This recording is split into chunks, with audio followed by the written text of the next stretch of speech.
Clasificación B. Este programa puede contener escenas de violencia, adicciones, sexualidad o lenguaje no apto para audiencias menores de 12 años.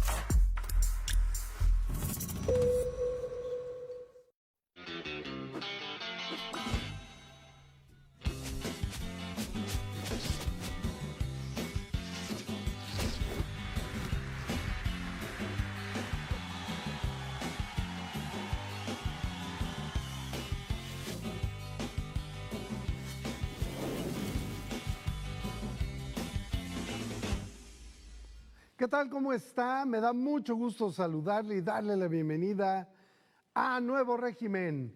Aquí hay análisis, debate y contexto de la información.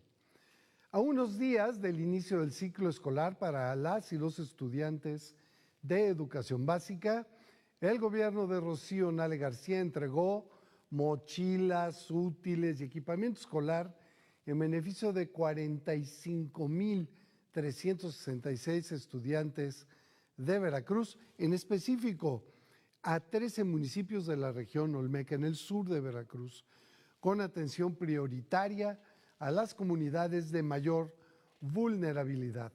La mandataria estatal destacó que estos apoyos representan un respaldo para las familias con el propósito de que las niñas, los niños y los jóvenes cuenten con lo necesario al regresar a clases en los sistemas preescolar, primaria y secundaria. Por supuesto, saludo al titular de este espacio, Javier Iván Molina Nieto. Gracias por tenerme contigo en Nuevo Régimen, Javier. Mario Lozano Carbonell, al contrario, para nosotros es un placer tenerte aquí en Nuevo Régimen para hacer el análisis político iniciando esta semana. No sin antes saludar a todo el público que nos da el favor de su presencia, ya sea a través de la televisión o en redes sociales. A nombre de todo el equipo que tenemos aquí en el estudio y en cabina, les damos las gracias. ¿En qué reside, pues, Javier, la importancia de que el gobierno de Rocío Nale García otorgue apoyos directos? Personalmente fue a entregar la gobernadora a alumnas y alumnos de educación básica, sobre todo de estos sectores que están alejados de los grandes municipios urbanos, ¿no? Decía yo en la introducción, estuvo en la Olmeca, pero también estuvo en Zongolica, ya también estuvo en el norte, en las comunidades, no en las cabeceras, en las comunidades.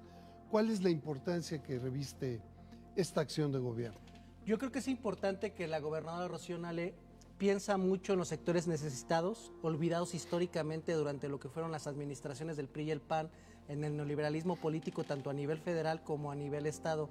Esa parte importante de que, por ejemplo, la 4T ya universalizó los derechos sociales, en el caso de las becas para los estudiantes, que inició con el expresidente López Obrador y que continúa la presidenta Claudia Sheinbaum. Pero creo que lo que la gobernadora pone como mensaje político y social es de que, a pesar de que son derechos universales, hay que poner especial atención a los sectores rurales, los que históricamente han sido olvidados. Estamos conscientes de que en los sectores urbanos se tienen mejores condiciones económicas porque existe una mayor fuente de ingresos laborales. Históricamente se han tenido clases medias que han tenido la oportunidad de darle la atención a los estudiantes, y los sectores populares pues también tienen mejores condiciones para poder llevar a cabo su programa de formación educativa. Hay transporte público, hay mayor cantidad de opciones educativas en las colonias, y me parece loable lo que hace la gobernadora Rocío Nale en complementar lo que ya da el gobierno de la presidenta Claudia Sheinbaum con la beca Rita Cetina, que es tanto la versión de apoyo económico para las familias como la versión de apoyo en uniformes, y con la complementariedad que da el gobierno del estado con útiles escolares, mochiles y pupitres u otro material didáctico, se cierra un ciclo de responsabilidad social que debe tener la izquierda. Y yo creo que halagaría la acción de Rocío Nale porque otros gobernantes en otras entidades de la República Mexicana como que ya el tema educativo se lavan las manos. Saben que ya hay programas federales en donde un gran apoyo corresponde a las becas, está la parte de la escuela es nuestra, el programa donde los padres de familia de cada institución educativa planifica en qué se va a gastar el presupuesto que manda la federación para mejorar la escuela, ya sea los baños, las paredes, el sistema de ventilación, de acuerdo a la necesidad de cada punto escolar que se discute en las reuniones. Pero aquí me da gusto que la gobernadora Rocío Nale le dice, no, Aquí el gobierno estatal no nos desafanamos Aquí de le la entramos responsabilidad y también. le entramos. No. Si el gobierno federal tiene becas para estudiantes, apoyo en uniformes y el programa de apoyo a las escuelas a través de la escuela es nuestra, pues yo voy a ponerme también espléndido con el sistema educativo, apoyando con útiles escolares, pupitres, pintarrones y el material de apoyo. Y es bien importante, si quieren vemos cómo la gobernadora lo comentó y platicamos, porque parecería para muchos críticos, es cosa menor para esos críticos que un alumno reciba una mochila con útiles. Pero allí donde fue a entregarlos, nunca antes habían tenido un apoyo de esta naturaleza. Es más, a veces los cuadernos eran de los hermanitos, que eran los que iban dejando. Pero también es ir a la escuela con dignidad. Lo vamos a platicar, pero vemos primero a la gobernadora Nale, cuando habló con respecto a estos apoyos que el gobierno de Veracruz está entregando a niñas, niños y jóvenes para su próximo regreso a clases. Bueno, hoy estamos aquí porque nos interesa mucho, mucho, mucho que todos los niños y las niñas, nuestros jóvenes, estén en las aulas, estén en la escuela. Ahí es donde los queremos tener. Y para ello, hoy en el arranque, a días del arranque de clases, el gobierno del estado de Veracruz ha dotado para entregarles útiles a todos y todas las niñas, a todos, de todas las escuelas públicas, de kinder, de primaria y de secundaria, en 2 zonas. En la zona de Zongolica, que entregamos a 17 municipios el miércoles pasado, y hoy en Chinameca entregamos a todos los de la Sierra de Soteapan. Son acá 13 municipios. En este momento, en cada municipio ya llegaron trailers para llevar los útiles a las maestras, a los maestros que me han estado pidiendo pupitres. Estamos surtiendo. Eso me va a llevar un rato, no importa. Son 25,000 escuelas en Veracruz. Entonces tenemos que estar surtiendo. Y pintura para que los papás me ayuden en las faenas a pintar la escuela. Nosotros ponemos el material y les pedimos que nos ayuden a pintar, mandamos pintarrones, mandamos la pintura, para que nuestros niños y niñas estén en escuelas dignas.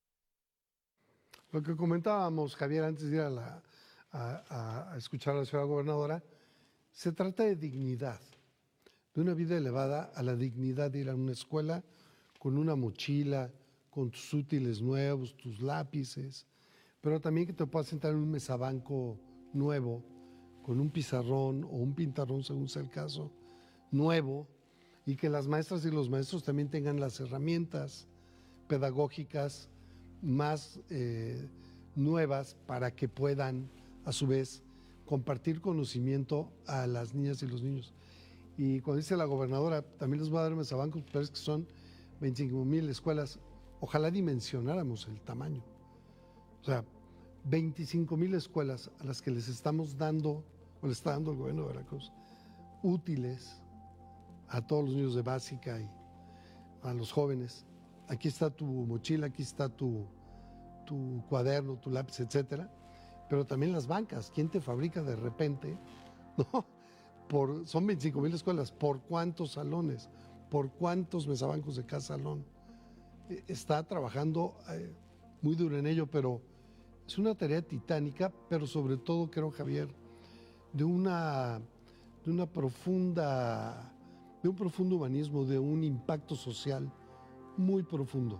Habrá quien crea que no, pero creo que si vamos a aquellas comunidades y platicamos con maestras, maestros, padres, niñas, niños, nos daremos cuenta de la profundidad del impacto social que tienen acciones como estas. Sí, la parte de que el gobierno del estado complementa lo que hace el gobierno federal, la parte en donde no evade la responsabilidad de que ella puede contribuir. A mí me ha parecido muy interesante escuchar a la gobernadora en conferencias de prensa en donde dice que se le acercan padres de familia, alumnos, gente de la sociedad en las colonias donde están estas escuelas y le hacen peticiones y ella abiertamente le habla a los secretarios para tratar de dar este apoyo.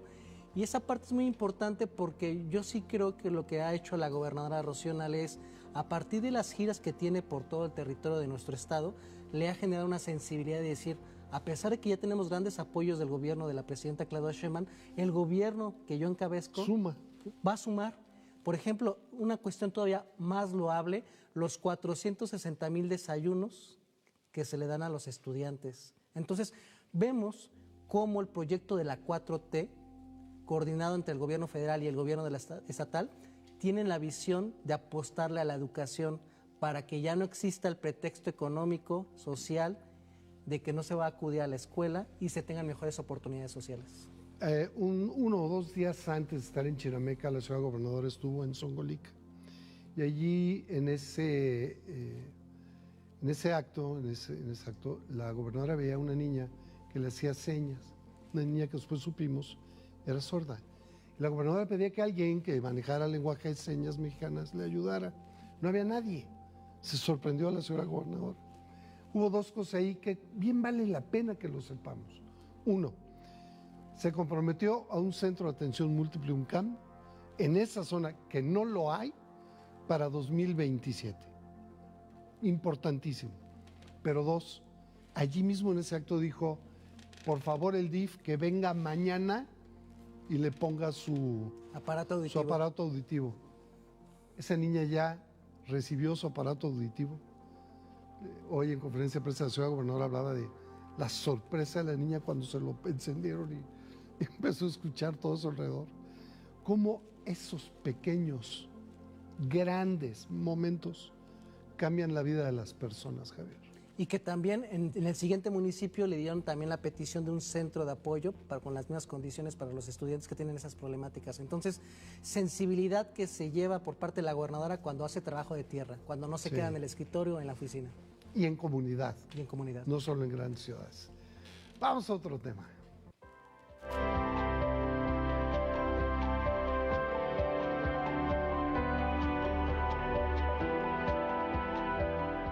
La estrepitosa caída de Rubén Rocha Moya tras su fallido intento de retomar la gubernatura de Sinaloa sin el respaldo de la presidenta Claudia Sheinbaum, pues fue el tema que cimbró el fin de semana a la opinión pública. La presidenta dio a conocer un mensaje en sus redes sociales que fue, por decirlo menos, demoledor para este señor, hoy otra vez con licencia, señor Rocha, donde dijo la presidenta, el poder sin principios se vuelve arrogancia. Posteriormente, en su conferencia de prensa, hoy, la mandataria federal opinó que la segunda licencia indefinida que ha solicitado Rocha Moya al Congreso de Sinaloa es lo mejor para ese estado. Javier, un fin de semana candente, bárbaro, pero ¿a qué se debió este movimiento desesperado de Rocha Moya? Regreso por mis pantalones, pero luego reculo 34 horas después. ¿Qué pasó ahí, Javier? Yo creo que Rocha cometió un error político de cálculo a partir del miedo y ver de las acciones de otros actores de Morena. El miedo.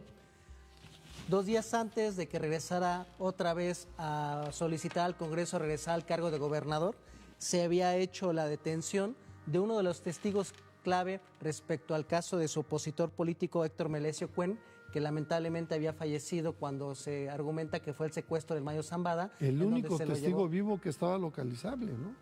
Esa persona es vital para la parte de la investigación de la Fiscalía General de la República, tanto de lo que puede ser el caso de Mayo Zambada, como lo que ha sido el señalamiento de que al Mayo Zambada se le llevó a esa reunión con el engaño de que iba a estar Rubén Rocha en ese encuentro, en donde, por cierto, el señor Melesio Cuen iba a acudir. Melesio Cuen, era enemigo político de Rocha, en donde se estaban disputando el control de la Universidad Autónoma de Sinaloa. 8,000 millones. Él tenía su propio partido, el sinaloense, tenía una fuerte presencia en municipios y en el Congreso estatal, y la disputa era para la parte de la operatividad política tanto en el Estado y en la universidad. Esa parte creo que es donde tuvo miedo político y buscó otra vez tener fuero constitucional que otorga el cargo de gobernador del estado de Sinaloa. La otra parte del error político es de que vio que el hijo del expresidente López Obrador, Andrés Manuel López Beltrán, sacó un comunicado muy fuerte de firmeza donde cuestionaba a Donald Trump sobre por qué se le había quitado su visa y donde cuestionaba el cambio que había tenido Donald Trump, ahora influenciado por los halcones de Estados Unidos respecto a las posiciones en contra de México, y le cuestionó muchas cosas, y vimos que prácticamente todos los grupos políticos al interior de Morena salieron a respaldar a Andrés Manuel López Beltrán, la misma presidenta salió a respaldarlo, la dirigencia de Morena, pero lo que pasó aquí con Rocha es de que le duró el gusto 36 horas, 492 minutos el gusto de volver a ser gobernador. Se los contaste, Javier. Porque prácticamente toda la clase política de Morena lo dejó a un lado. No, fue un huérfano político. Le hicieron el vacío terrible. Senadores, diputados, gobierno federal. ¿Gobernadores? Gobernadores y gobernadoras. Le dijeron, maestro, así no. La dirigencia nacional de Morena. Claro. Entonces, esa situación donde la presidenta Claudia Sheinbaum, a pesar de que estaba enferma, en sus redes sociales dio un mensaje contundente en donde tachó a Rocha de ambicioso, que los proyectos personales no pueden estar sobre el proyecto de la nación, que siempre va a quedar el legado de lo que se hace en el ejercicio del poder político, que los puestos no son eternos. Fue un claro mensaje demoledor, lo que obligó que Rocha tuviera que pedir licencia. La situación es que este señor deja un clima político tenso en el Estado y deja un clima político en las relaciones policíacas, militares, de seguridad y diplomáticas con Estados Unidos, porque el argumento que se tenía para que se bajaran, entre comillas, las cosas de la intensidad política de la situación de que habían pedido su detención, es de que había perdido licencia para que no tuviera fuero en el proceso de investigaciones de la Fiscalía General de la República. Que ya dijo hoy la presidenta, hoy lo subrayó la presidenta, dijo, pues es tema de la Fiscalía, pero hay 10 carpetas abiertas para el mismo número de personas que fueron señaladas por Estados Unidos.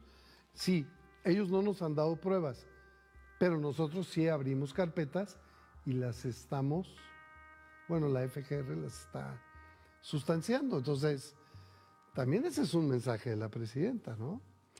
Ahora, ¿cómo lo hizo Rocha Moya? ¿Qué dijo Rubén Rocha Moya, hoy defenestrado, gobernador con licencia definitiva de Sinaloa, cuando anunció que se regresaba a la gubernatura, sin avisarle a nadie? Así lo dijo. Sinaloenses, hace más de 3 meses me separé temporalmente del cargo de gobernador con la decisión de no interferir en ningún proceso. Hoy estoy de regreso.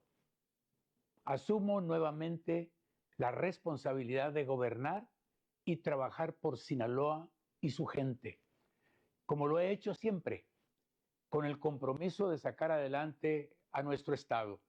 Aquí estoy. Y vamos a seguir gobernando con firmeza y entrega por nuestra tierra, por Sinaloa. Y a Rocha le duró el gusto 1,492 minutos como gobernador constitucional, porque tuvo que volver a pedir licencia al Congreso de su estado a partir del mensaje que dio la presidenta Claudia Sheinbaum en sus redes sociales y que, por cierto, hoy leyó con la misma firmeza en su conferencia de prensa presidencial. Vamos a verlo. Yo el sábado, publiqué a ver si lo pones,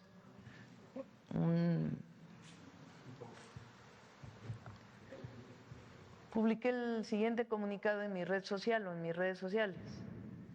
Ningún interés personal puede estar jamás por encima de los intereses del pueblo y de la nación. Y mucho menos cuando aquello que se pretende colocar por encima de México no es el bienestar de su gente, sino la ambición desnuda del poder por el poder. Porque el poder sin principios se vuelve arrogancia. El poder sin límites, abuso. Y el poder que olvida al pueblo termina enfrentándose a la historia. México merece servidores públicos que entiendan que los cargos son pasajeros, pero la responsabilidad ante la nación es eterna. El pueblo no está para alimentar ambiciones personales, está para exigir que se defienda su dignidad, su futuro y su esperanza. Por encima de cualquier nombre, de cualquier grupo y de cualquier interés particular, están el pueblo y la nación. Este es mi pensamiento. Para todas y todos los mexicanos que aspiran a un puesto de elección popular. Lapidario el mensaje de la presidenta Claudia Sheinbaum. Mario, ahora tiene la situación peor Rocha Moya, Sí, porque había dejado ella a su secretaria de gobierno, a Geraldine Bonilla, Sí. para que tuviera la oportunidad de llevar el programa político y al mismo gabinete en la conclusión de lo que iba a ser su sexenio. Le dijo, cuídame el changarro. Ahora, ha sido muy interesante lo que menciona el director del portal de noticias estatal, Río 12, en donde dice que pues Rocha, en términos políticos, gobernaba desde home office. Claro. Tiraba línea a Geraldine Geraldine Bonilla. sí. Pero ahora la pregunta es, ¿el Congreso Estatal va a dejar que una persona llegada al equipo de Rocha Moya sea el nuevo gobernador No. sustituto? Ni Morena en lo general. ¿Lo va a permitir el partido? La No. presidenta de la República como líder moral del partido, ¿se va a elegir a una persona que no represente a ese grupo político y represente más a una Debiera ser. oposición, a lo que puede ser los intereses de la federación? Esa es la pregunta. Lo planteas muy bien. Yo creo que no debe ser nadie cercano ni remotamente a Rocha Moya. Y una vez que sepamos quién fue el elegido o elegida por el Congreso, se sabrá el mensaje a los sinaloenses, a los morenistas en general y a los Estados Unidos. La decisión es una decisión que tiene que ser muy bien pensada porque va a tener implicaciones políticas locales, políticas nacionales y diplomáticas, sin duda, Javier. Y sobre todo porque Estados Unidos ha estado calladito en estos 4 días. Sí, están como esperando a ver Están esperando a ver qué pasa. Sí. Lo único que ha declarado formalmente la autoridad estadounidense es la declaración del el máximo dirigente de la DEA diciendo pues de que hay actores políticos de México vinculados con el crimen organizado. Para lo que es el nivel declarativo que tiene el de la DEA, Sí, fue muy como light. que fue muy abajo, ¿no? Así es. Y hasta, digo, tal vez el ejercicio no debiéramos hacerlo porque especular no debiera, pero como que fue para ese caso, ¿no?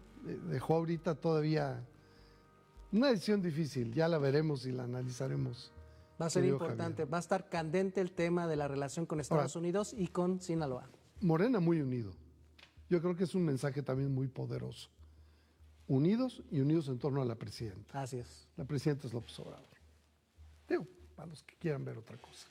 Vamos a hacer una pausa y regresamos. Rapidísimo, no se vaya, esto es Nuevo Régimen.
Nunca he sido neutral.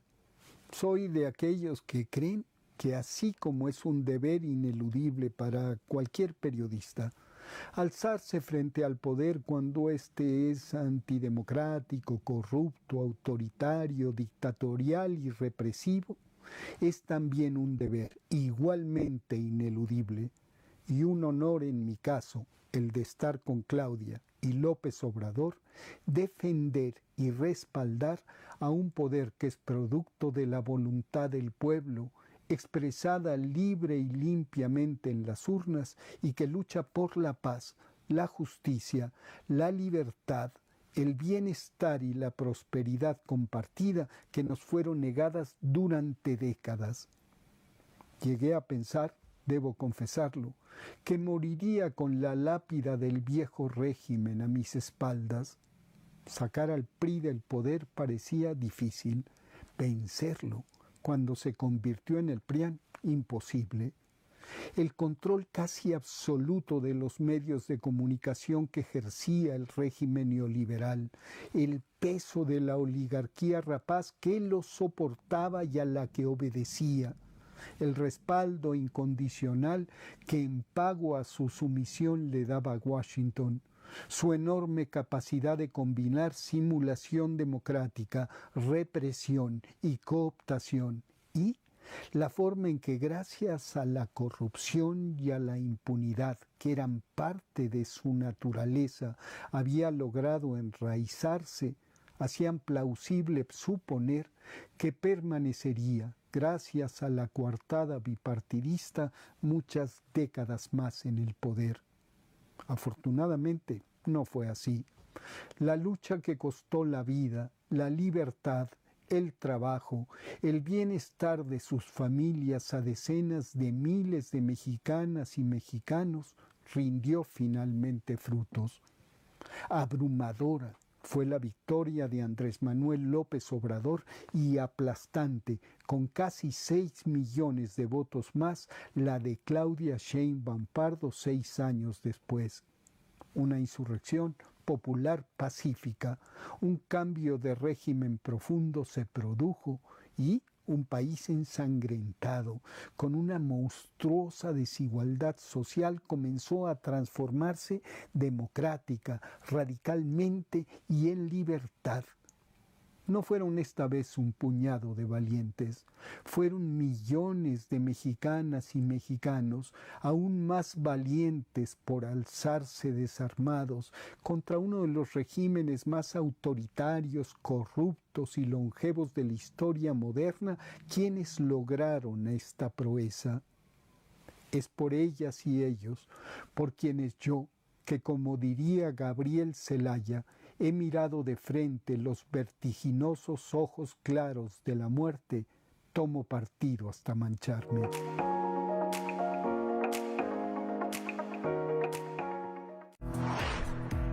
Soy Mario Lozano Carbonell, te invito a que me acompañes en el programa Soluciones, martes y jueves de 12 a 1 de la tarde. Abordaremos temas legales, de salud, contables, fiscales, de interés para ti. Nos vemos por la señal de TV+. Encontraremos para ti soluciones.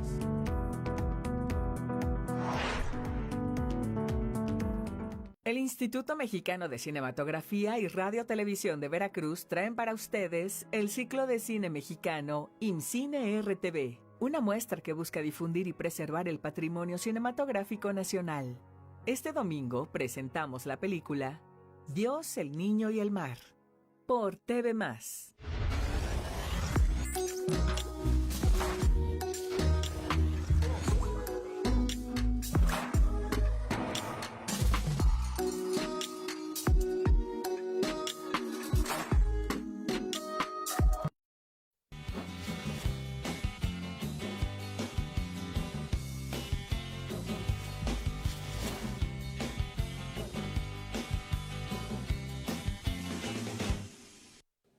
Gracias por continuar con nosotros en Nuevo Régimen.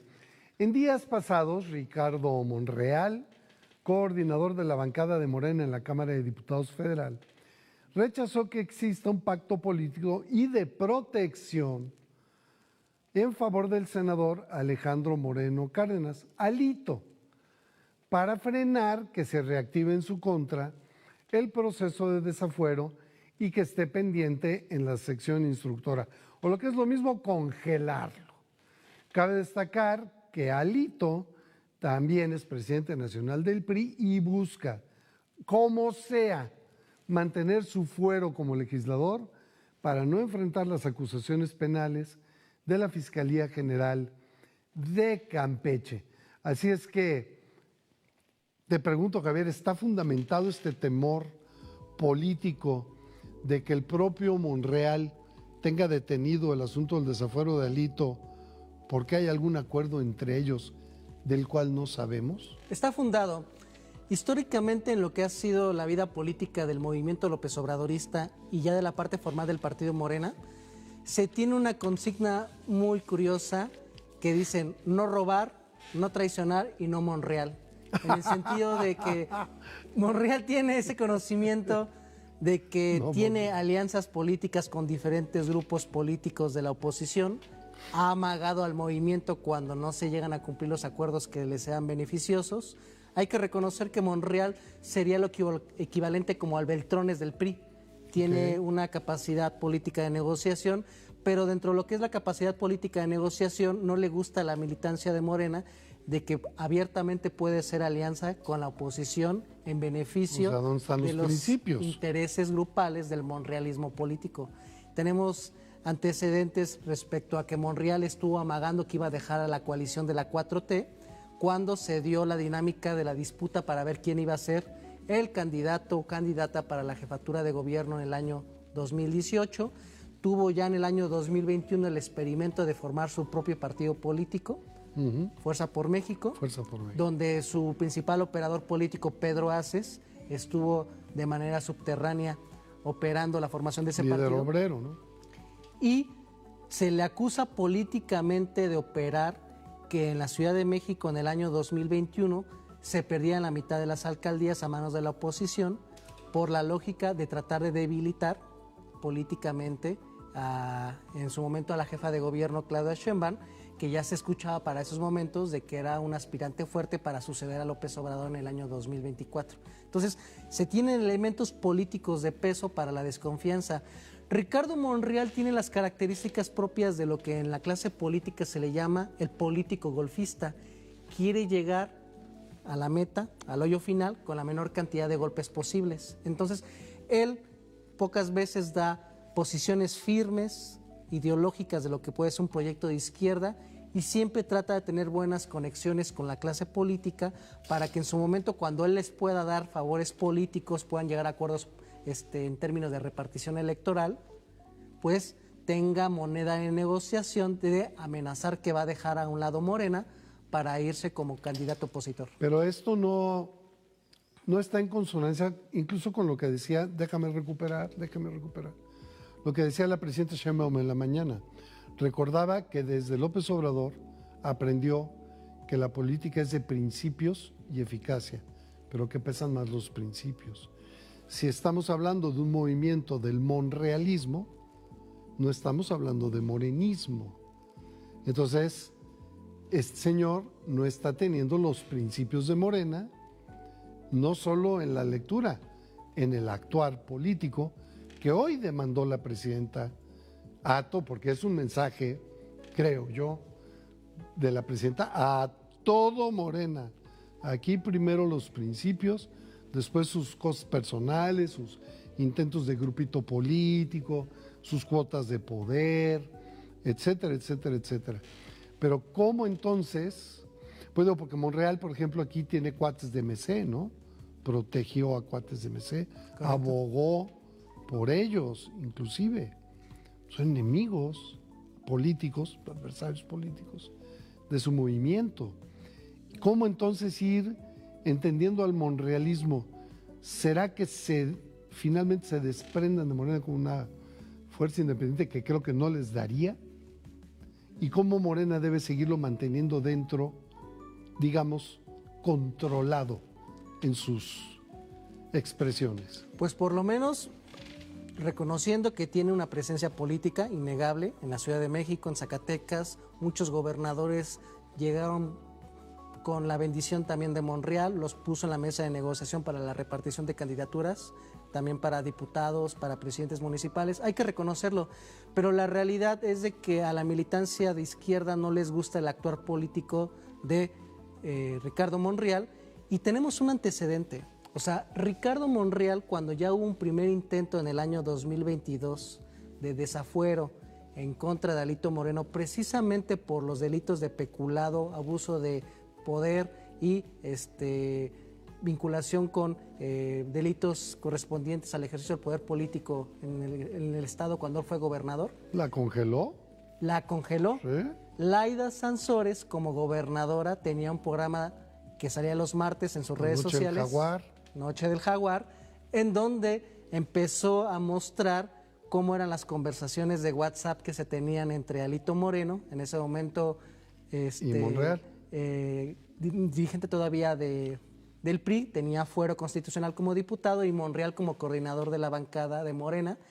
Y en esas negociaciones, no van a salir en este fragmento que les vamos a mostrar a continuación, pero le decía Alito Moreno a Monreal: estoy a tus manos, sabes que soy tu amigo, soy tu brother, porque le pedía el favor de que le ayudara a llevar a cabo un proceso de conseguir amparo respecto a las investigaciones que se tenían de las propiedades que se calcula pueden ser arriba de 300 millones de pesos. Entonces, vamos a ver las conversaciones de WhatsApp que presentó en su momento la gobernadora Laida Sansores de Campeche, de esta relación que había entre Alito Moreno y Ricardo Monreal, y aquí vamos a ver la producción que tuvo el gobierno de Campeche de darle voz a esas conversaciones de WhatsApp. Mi querido hermano, primero agradecido y sin tener palabras de cómo reconocerte tu apoyo y tu respaldo, y tendrás mi gratitud y mi amistad siempre. Segundo, el tema creo que es importante que quede claro como cosa tuya, para que no vaya a pensar que yo estoy presionando o haciendo algo indebido, ¿ok? Es lo que conviene, convocar a la unidad, más en estos tiempos tan difíciles, y donde ella, con su apoyo, con su respaldo, resolverá un tema que a la larga será bueno para todos, principalmente para un acuerdo político entre tú y un servidor y el gobierno federal. En tiempos tan complicados que se van a vivir, necesitamos estar más unidos que nunca. Muchas gracias por tu apoyo, nunca lo voy a olvidar. Y gracias por estar pendiente, y cuídate, cuida tu salud. Estate atento, pero cuídate, hermano, porque está complicada la cosa. Cuídate. Hola, amigo. Reforma está husmeando y parece que de peritajes que estaban revisando el asunto filtraron algo, me dijo Santiago. Te lo aprecio, mi querido amigo, pero te lo he venido diciendo desde hace mucho tiempo. El enemigo en común es la derecha. Pero bueno, ¿qué le hacemos? Sabes que te aprecio y te mando un abrazo fuerte, pero vienen tiempos muy complicados para el país y hay que construir para adelante. A ver si pronto nos vemos. Abrazo fuerte y te lo agradezco mucho. Ya me han llegado varios periodistas con eso. Obviamente en cualquier momento lo van a querer filtrar. Abrazo. Te mando algunos mensajes, solo para ti. Te agradezco mucho, hermano, pero ya sabes, por tardarnos en resolver estos temas empiezan a pasar estas cosas. Y muy agradecido contigo, ahí vamos, hermano. Gracias. ¿Quién las filtra? Extrememos precauciones, pero tengamos cuidado, ¿ok? Mensaje reenviado. Hola, buenas noches. Me informó Santiago que al parecer Reforma o el Universal traen datos sobre las cuentas de Alejandro Moreno. Me dice que son datos que él me envió con motivo de la carpeta de investigación que yo tengo. Te lo comento solo para que sepas, ¿sí? Claro, por supuesto, por lo comentado. Santiago me manda mensaje preocupado. Tiene ahí más de un mes. En este momento está en el área de peritajes. Ni idea. Yo no tengo la carpeta en mi área. ¿Quién las filtra? Extrememos precauciones, pero tengamos cuidado, ¿ok? Quedamos que en la tierra va hombre y no hay alianza. Por favor. Me impresiona tu falta de palabra conmigo. Es lamentable. Me duele tu engaño. Podría esperarlo de cualquiera, menos de ti. Lamento mucho que pienses eso. Lo importante es lograr el objetivo. Simplemente teníamos que cumplir el género y eran los costos de poder armar la coalición al final. Lo que importa es el resultado. Y vas a ganar tu tierra, tiempo al tiempo. Ningún engaño. No había opción para cumplirle con el género. Pero lo que te interesa se logrará, que es ganar. Abrazo. Mi querido amigo, me ha comentado nuestro mutuo compadre del tema de hoy. Me transmitió tu mensaje. Te lo aprecio y te lo valoro. Yo estoy en acuerdos y compromisos construyendo ahí. Creo firmemente que se pueden construir mejores acuerdos y avanzar en lo que te interesa a ti y es lo que me interesa a mí. Yo estoy haciendo lo que me toca. A ver si pronto nos echamos una buena platicada en corto, afinamos temas y al final del día nosotros vamos a ver siempre para adelante. Y como construimos acuerdos y consensos, estoy puesto y listo y agradecido. Abrazo fuerte. Gracias. Le pidió la señora de allá que reabrieran, y yo me opuse porque era un compromiso. Siente que estás avanzando. Yo no cambio, seguiré defendiendo. No aceptó el ciudadano. Lo aprecio y lo valoro mucho. Tenemos que platicar, a ver si nos vemos. Yo ya estoy haciendo cosas allá que vas a ver cómo van a tener repercusión. Pero sería bueno vernos la próxima semana y echamos una platicada a nuestro compadre, tú y yo. Y una vez más te lo agradezco. Yo jalo y con todo para adelante. Yo ya les dije y se los he dejado claro. Lo que me han pedido hemos avanzado. Y el 7 de junio yo estoy sentado construyendo acuerdos y consensos con nuestros legisladores que tengamos. Soy práctico y pragmático y reconozco y valoro tu apoyo. Muchas gracias. Ahí lo tienen, público de Nuevo Régimen, las conversaciones de WhatsApp que sacó Laida Sansores entre Alito Moreno y Ricardo Monreal. Ay, está en sus manos. Cosito, estoy en tus manos, muy agradecido. Pero a ver, cuando le dice Alito a Monreal, para lo tuyo, ¿qué es lo tuyo? A ver, no sé, Javier, tú me dirás. Pero entonces, ¿qué está pasando con Monreal en Morena? ¿Es un mal necesario? En los términos electorales sí, pero en términos de proyecto político a largo plazo respecto a que debe tener liderazgos, operadores sólidos, bien firmes de lo que es el proyecto, es peligroso. Yo creo que ahí se debe buscar el cambio político. ¿Por qué es peligroso de que Ricardo Monreal tenga facultad de designar al siguiente encargado que va a analizar el caso? De la comisión instructora. Porque Eric Hugo Flores se va a ir de diputado, va a pedir licencia, que él es el que encabeza. Es el nuevo líder del PAS. Y se tiene ese peligro de que se pueda dar un nuevo acuerdo entre Monreal y Alito Moreno para que no proceda las investigaciones de las carpetas que se tienen por parte de la Fiscalía Estatal de Campeche y sobre todo de que en estas conversaciones se pone en evidencia cómo Monreal echa en cara a Alito Moreno de que no cumplió los acuerdos para que David Monreal tuviera una candidata priista y que no hubiera una coalición con el PRI. Pero al final de cuentas, Javier, Monreal pertenece a Morena, pero pareciera que quiere constituirse como una isla donde solo él manda. No se manda solo. Y lo vamos a seguir analizando. Vamos al último tema.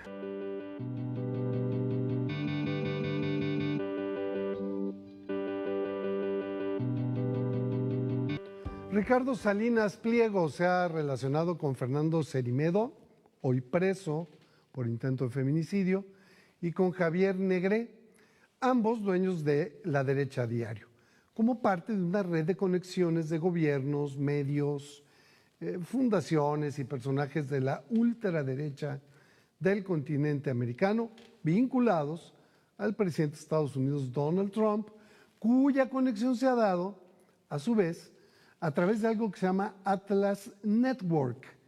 Esta es una organización ultraconservadora que tiene presencia en más de 100 países y que en América Latina dirige nada más y nada menos que el primo de Salinas Pliego, que se llama Roberto Salinas León. Entonces, evidentemente, Javier, ¿por qué Ricardo Salinas Pliego ha financiado que México tenga medios de comunicación para dar lo que llamó la batalla cultural, no sé eso qué signifique, contra la izquierda queriendo imponer la agenda de la ultraderecha a través de Cerimedo y Negré? Utiliza el esquema ya aprobado en América Latina de a través de estas campañas de medios de comunicación que desinforman, que generan una situación de un ecosistema que más adelante se va a viralizar con redes sociales a través de trolls, a través de bots, para generar desestabilización política, electoral y que la extrema derecha recupere el poder político en América Latina. Esa es la apuesta que se tiene por parte de Ricardo Salinas Pliego a dar financiamiento a La Derecha Diario, a Atlas Network, donde su primo es el que encabeza esta organización que tiene presencia en más de 100 países, en donde incluso dentro de la perspectiva política que hacía Ricardo Salinas Pliego, él fue a través de sus empresas en Estados Unidos financiador de la campaña de Donald Trump para que obtuviera la nominación dentro del Partido Republicano. Ricardo Salinas Pliego ya empezó a tener donaciones cercanas a los $570,000, tanto para el Partido Republicano como para la candidatura de Donald Trump, y eso porque había un tope que se puede hacer de donaciones. Entonces, Ricardo Salinas Pliego trae ese esquema de tratar de organizar un conglomerado de medios de comunicación, de comunicadores y de estos portales de noticias falsas para tratar de generar la condición de que Morena pierda poder político en el año 2027 y recuperar la presidencia en el año 2030. Con él como candidato. En una opción. ¿No? Y creo yo que lo peligroso de esta situación es que ya tenemos el esquema bien analizado y aquí nos vamos a dar cuenta que, por ejemplo, el día de ayer en sus redes sociales, Ricardo Salinas Pliego compartió el video de Alito Moreno, en donde dice que está dispuesto a dar su vida para combatir a la narcodictadura de México, en donde lo van a tener que sacar casi muerto del Senado de la República. Ay, para mira. que se vaya a dejar a un lado su batalla en contra de lo que es la quiere ser autoridad caudillo de la 4T.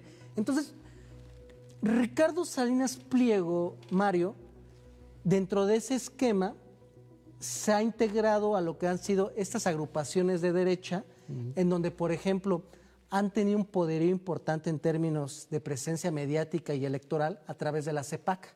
La CEPAC es esa confederación que apoya lo que es la implementación de un proyecto de ultraderecha en Estados Unidos, en toda América Latina, y promueven abiertamente la agenda del MAGA, que siempre pone como principal bandera política a los intereses de Estados Unidos. Entonces, Donald Trump sabe que tiene un operador político y económico poderoso como Ricardo Salinas Pliego, en donde incluso él abiertamente ha dicho que los grupos empresariales, los beneficiados del anterior régimen neoliberal, financian estos medios de comunicación para dar esa famosa batalla cultural. Veo, para los chavos que no lo sepan, MAGA son las iniciales en inglés de Make America Great Again, hagamos de América grande otra vez, que es el movimiento de Donald Trump. Entonces, a partir de ahí está construido el andamiaje que ya Javier claramente nos ha explicado. Pero ahora veamos a Ricardo Salinas Pliego en 2024.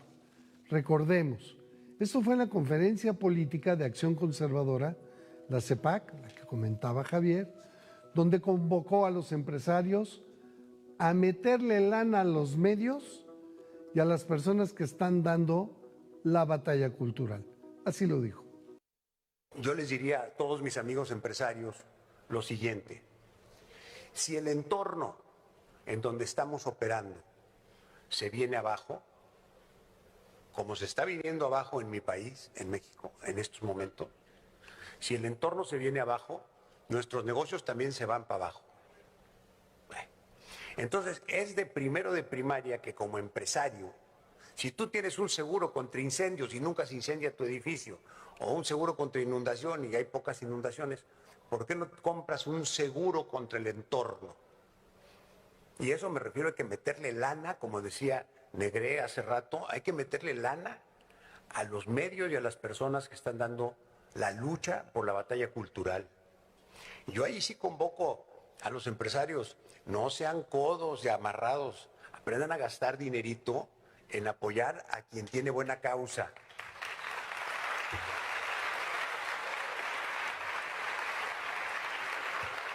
Créanme, es un ahorro malentendido, totalmente malentendido, no usar una buena parte de nuestras utilidades en apoyar a las personas que están dando la batalla cultural.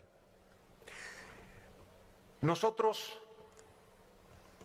tenemos una frase del gran Cantinflas modificada, pero dice: estamos como estamos porque somos como somos. Entonces, hay que tener cuidado cuando uno piensa que ya ganó la batalla cultural. No, porque siempre están ahí los zurdos de mierda. Digo, hay que regresarlos a la coladera, a la alcantarilla de donde salieron. No, güey. Decías que eran, ¿qué? 500 y tantos mil dólares para estas causas. O sea, no le paga a sus proveedores que están en concurso mercantil, los tiene ahí con 1001 demandas aquí en Estados Unidos, pero sí le da a este movimiento de batalla cultural.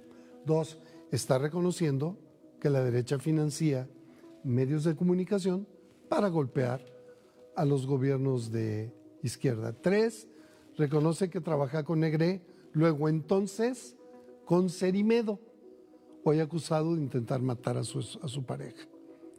Entonces, este movimiento de ultraderecha queda completamente claro allí a qué obedece, a este interés y a ningún otro. Y de recuperar el poder político y económico que tuvieron anteriormente, en donde los anteriores gobernantes de la Madrid, Salinas de Gortari, Zedillo, Fox, Calderón y Peña Nieto prácticamente recibían directriz política y económica de los grandes magnates que curiosamente la gran mayoría de ellos se beneficiaron de las privatizaciones de empresas públicas y que a la vez se coordinaban con las élites políticas y económicas de Estados Unidos para dictar la línea política y económica de la nación mexicana. La gobernadora Rocío Nale el día de hoy en su conferencia de prensa dio una explicación de cómo opera este enjambre de grupos de ultraderecha, en donde está metido Negre, Cerimedo, en donde se acaba de descubrir una granja de bots en el cateo que le hicieron a este hombre, en la investigación que se tiene por el intento de feminicidio en contra de su esposa. Y la gobernadora tuvo una magnífica explicación, yo invitaría al público que la viera, de cómo este esquema ha operado en Argentina, en Chile, en Ecuador, se intenta desestabilizar el Brasil, a México en sus procesos electorales que va a tener, en Colombia con la llegada de Espriella, y es importante que tengamos esta claridad de que estos grupos tienen personal, pagan tendencias, compran ejércitos de bots, se dedican a comerciar a través de la desinformación con medios de comunicación establecidos, con opinadores, con analistas políticos, con comunicadores, con periodistas. Entonces, eso conlleva una gran cantidad de financiamiento y nos da una pista, Ricardo Salinas Pliego, a través del dinero de los grupos empresariales. Yo creo que es muy claro, ¿no? Igual lo dijo a calzón quitado, pero encueró toda la estrategia. Ahora imagínate, ante este ataque, que no hubiera mañanera, que no hubiera conferencia de prensa de la gobernadora, te quedas con lo que te dicen estos, ¿no? Que eso es lo que quieren.